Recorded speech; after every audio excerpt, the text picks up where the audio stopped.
Welcome back to our Fallout 4 survival run featuring Jolene, Wasteland Queen.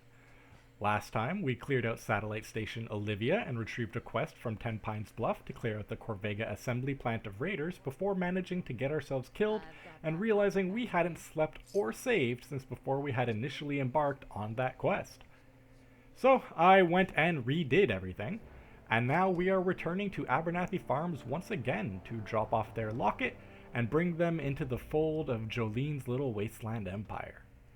With access to the workshop there, we make a quick stop at Red Rocket to establish a supply line to Abernathy Farm, and then set them up with beds, water, power, a radio beacon to attract more settlers, and some fairly hefty defenses.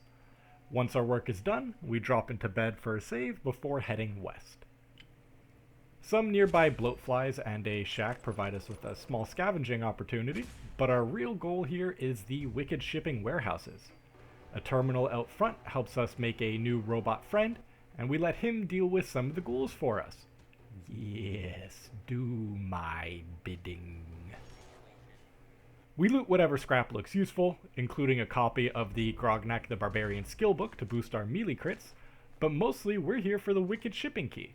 This will allow us to open any locked wicked shipping containers that we find out in the wasteland. They'll look exactly like this, and usually have some half-decent loot that's worth at least checking out. We set out south from wicked shipping, where we find a shack infested with feral ghouls. A few quick shots and no touchy, no touchy. Inside the shack is a basement, leading to an irradiated room where we find components for a mini-nuke that we can scrap down for nuclear material. Areas like this are what make Fallout's environmental storytelling such a hit with me. Finding stories about the world before the bombs fell, or, events that happened afterwards, just laid out for you to explore and discover on your own, gives the world that, immersive extra touch. We stop off to see Trudy on the way, and spend our level up to take the second rank of Demolition Expert, which will give us a nifty little visible throwing arc whenever we queue up a grenade for use. We hop over a few feet to the east, in order to clear out the Starlight Drive-In of its mole rat infestation, which gets us some pretty good eatins and a new settlement that we can claim. Dogmeat tanks an explosive trap for us, cause he's a good boy, aren't you? Yes, you are. If it wasn't for you, we could have been blown to bits. So, we wake up back at Abernathy Farms after our terrifying precognitive nightmare, and set out for what is absolutely our first run out. Wicked shipping for the key, Ghoul Shack for rare materials, Starlight Drive-In for a new settlement. We clear out the mole rats and the explosives, set up a whole bevy of defense posts, and use the on-site water supply to set up an industrial water purifier.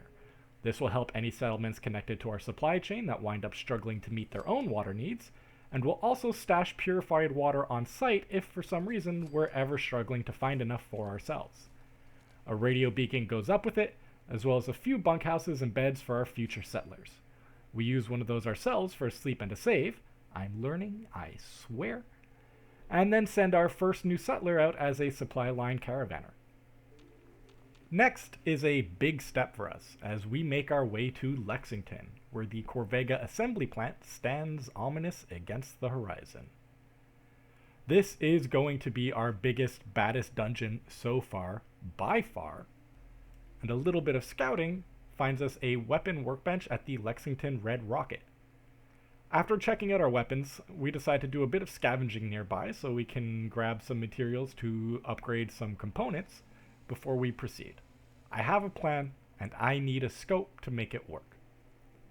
We grab some loot from the nearby laundromat, and then lure some ghouls out of a nearby building that they were hunting to see if they had what we needed. 1 ghoul, 2 ghoul, 3 ghoul, 4. Don't run into my shotgun no more. It didn't, unfortunately, but a couple of surprise spider ghouls did give us the experience that we needed to level up and take the first rank of the scrapper perk. Now we can scrap weapons and gear that we don't need for better crafting components when we're on the move, in case we need to do anything else with our weaponry down the line. Still lacking some of the supplies that we do need, however, we head into the nearby parking garage, where we prove that we can't read and don't follow instructions very well. We walk right into a gloomy, sealed-off subsection of the garage, A few ghouls are lurking down here, so we decide that since there's oil on the ground, fire is going to clear everything out nice and... oh god, it didn't work and now they're charging me and they're on fire. Drugs, give me drugs, give me drugs. If anybody asks you, dog meat, that went completely according to plan. Fortunately, that run got us the supplies that we needed, so we head back to the weapons workbench, slap a scope on our hunting rifle, and set out.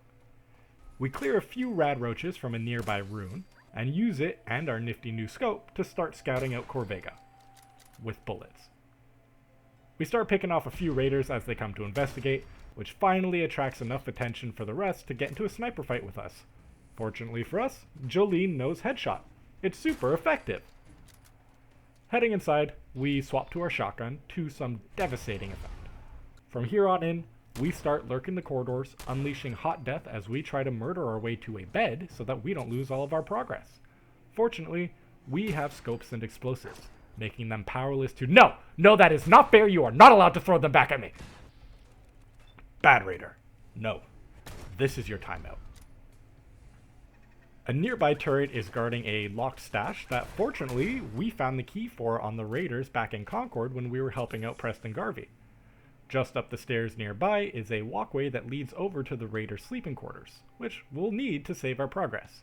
We clear the wall lights to make our job easier, but once they start chucking grenades, we decide to chill back and let them come to us. This works out perfectly, actually, and a few quick headshots clears out the remaining raiders. This gives us access to our sweet save point. With our progress safe, it's time to start clearing out the top floor and the raiders' boss. We head up the nearby elevator and hack the terminal to let loose the Protectron sitting in storage just ahead of us. Sticking to the shadows, we pick the raiders, their boss, and their turrets one by one. The distraction and the chaos prove to be just what we need. We clear out a few stragglers that show up afterwards, and then we head outside. Now, while we've accomplished our mission, there's one more thing that I want to collect from Corvega before we go, so it's time to work our way up to the roof. Well, here I go killing again.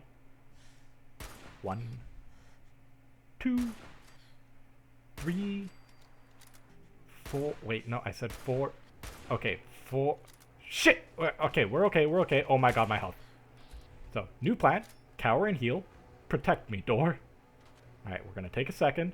We're gonna let our health come back. Oh god, dog me, no, what are you doing? Oh shit, oh shit! Oh, I love you so much, door. Excuse me, would you stop throwing grenades? Thank you very much. All right.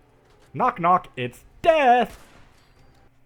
Fortunately, the rest of the fighting goes much smoother, consisting mostly of proving that since this isn't Star Wars, your high ground means nothing. Half a dozen more corpses later, and we have a clear shot up the scaffolding to the roof. This means that we can collect our final goal, the repair bobblehead. This nifty little toy makes our fusion cores last 25% longer.